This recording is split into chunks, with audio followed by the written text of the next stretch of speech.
tes pramusim MotoGP telah berakhir untuk tahun ini. Dan kelima pabrikan memiliki alasan untuk optimis meskipun masih ada beberapa aspek yang perlu diperbaiki. Berikut adalah tantangan utama yang dihadapi masing-masing pabrikan setelah 5 hari pengujian resmi dengan hanya 2 minggu tersisa sebelum balapan pertama di Thailand.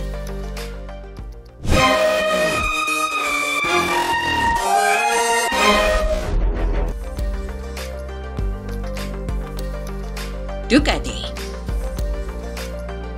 Saat ini Ducati menghadapi tantangan yang tergolong mewah di MotoGP. Mereka harus mengelola keseimbangan antara dua pembalap terbaik dunia, serta berusaha menciptakan motor yang lebih baik dari Desmo Sedici GP24 yang dianggap sebagai salah satu motor terbaik dalam sejarah. Meskipun ada beberapa pembaruan kecil, Ducati memutuskan untuk menggunakan mesin, sasis, dan aerodinamika 2024 untuk musim ini, tanpa menerapkan perubahan besar yang direncanakan untuk GP25. Keputusan ini menunjukkan betapa tangguhnya GP24 sebagai motor balap. Namun, satu kendala yang masih dihadapi adalah performa start. Pada paruh kedua musim lalu, beberapa pembalap Ducati termasuk Francesco Bagnaia dan Jorge Martin mengalami kesulitan dalam melakukan start motor dengan sempurna.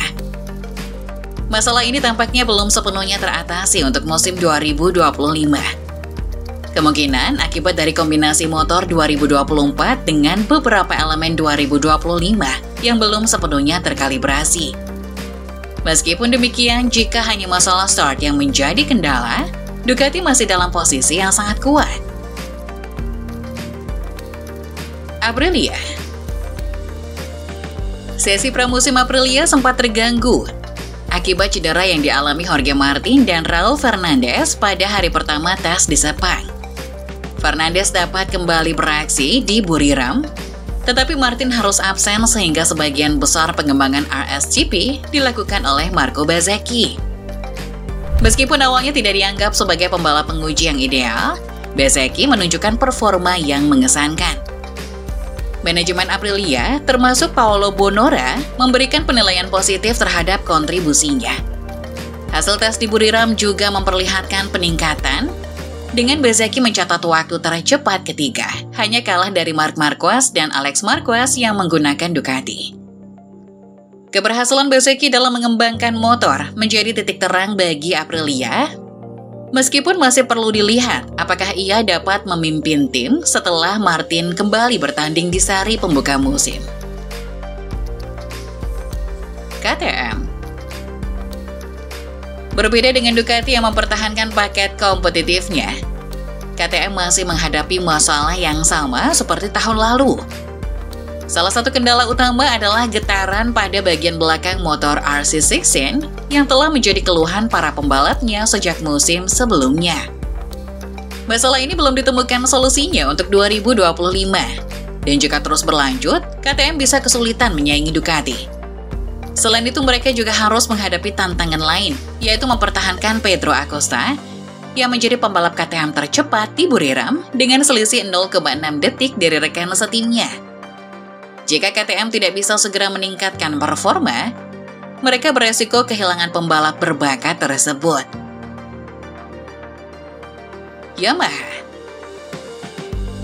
Yamaha menjadi salah satu kejutan terbesar dalam tes pramusim di Sepang. Performa mereka cukup menjanjikan hingga Francesco Bagnaia dan Davide Tardosi menyebut Yamaha sebagai pesaing utama Ducati untuk musim ini. Namun hasil dari Buriram mengembalikan mereka ke kenyataan. Dengan Fabio Quartararo masih tertinggal hampir 0,2 detik dari Joan Mir, pembalap Honda terbaik.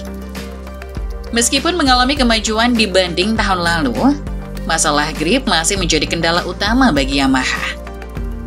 Selama masalah ini belum teratasi, YZR M1 akan tetap tampil inkonsisten.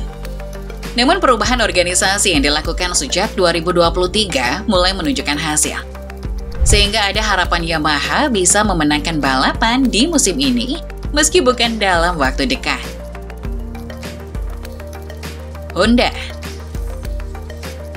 Honda memiliki cerita yang serupa dengan Yamaha dalam pramusim ini.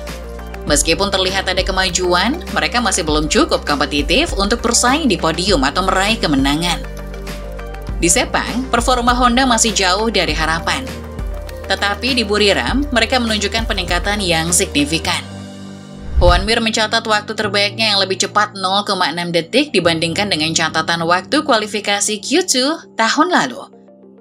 Namun kendala utama yang masih menghambat Honda adalah mesinnya. Kecepatan motor mereka masih tertinggal dibandingkan Yamaha yang menggunakan mesin inline-4 yang sebelumnya dianggap kurang kompetitif. Selain itu, grip belakang yang buruk juga mempengaruhi akselerasi. Meskipun demikian, beberapa aspek motor Honda mengalami perbaikan, terutama pada bagian depan, yang kini lebih membantu pembalap dalam menikung dan meningkatkan rasa percaya diri mereka. Mir bahkan mengungkapkan bahwa ia mulai menikmati mengendarai motor di Buriram, sesuatu yang jarang terjadi sejak ia bergabung dengan Honda pada 2023. Namun ia tetap khawatir dengan performa saat balapan, terutama karena motor Honda masih kalah dalam kecepatan lurus. Tantangan bagi Honda ke depan adalah bagaimana meningkatkan tenaga mesin tanpa mengorbankan peningkatan yang sudah mereka capai dalam aspek lain. Dengan hanya 2 minggu tersisa sebelum balapan pertama musim ini, setiap pabrikan masih memiliki pekerjaan rumah yang harus diselesaikan. Ducati tetap menjadi favorit, tetapi tantangan dari Aprilia, KTM, Yamaha, dan Honda akan menjadi faktor penentu dalam persaingan MotoGP 2025.